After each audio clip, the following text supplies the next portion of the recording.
Hello again. Yang style 24, our next move is going to be the snake creeps down. So after we do our kick, we're gonna go straight into that. So we're over here. So we just did the kick, yeah? So we're here. So the move is gonna be 1, 2, 3, and 4.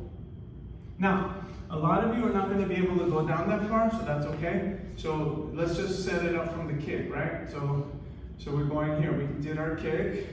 So we come here. 1, 2. Now, the thing that we're going to go is going to reach out as far as you can. 3. Now, if you can't go all the way down like this, and 4, you're going to go, the weight is back here first. So you maybe will bend the knees like this. 3 and 4.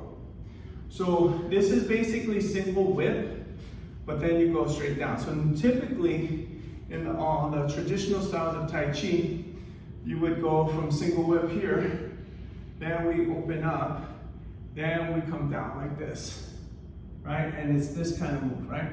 Or we could go back and then go forward, right? Then we come back up.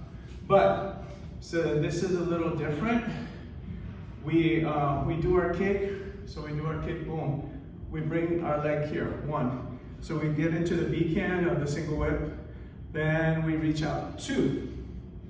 Then we come down, 3, and then reach 4.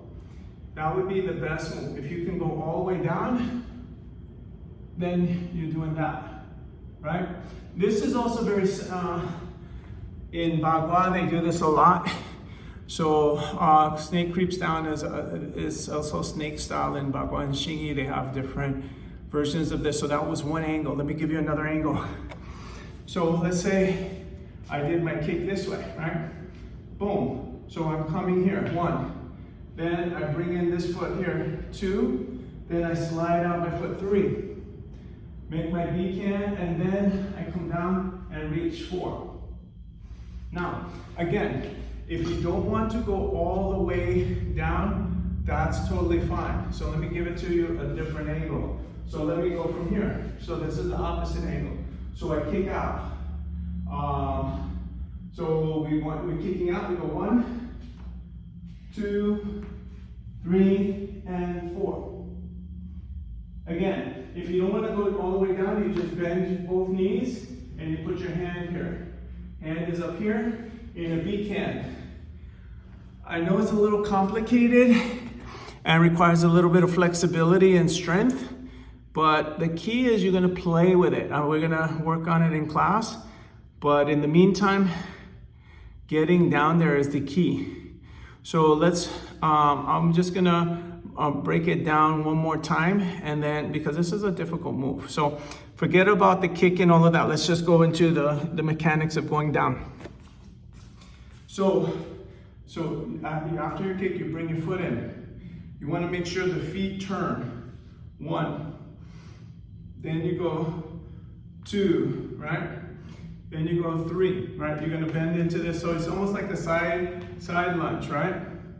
And then you reach out with one hand and the other hand. 4. Now, depending on how, again, it's a question of how flexible you are. So you can go down this far and then reach, and this hand is here. Or you can stay up this high, then reach, right? So either way, the key is the feet should be almost facing the same direction, right? So you're kind of like this. If it's a little bit wide, that's okay. The main thing is you want to make sure your knee feels safe here and here. And then you're like this. So the idea of this is really someone throwing a kick or a punch, you come back. And then you're coming down, and then you're attacking low. So it's high, low, then up, because that's the next move. Which the golden rooster stands on one leg, but we're not gonna do that right now. But this is particular to the Yang 24, where you mix these two very difficult moves together. Anyways, actually, no, they do it in other styles, but it's not as, there's a little bit more movement in it. I'll show that in another video. Play with it and we will go from there. Bye-bye.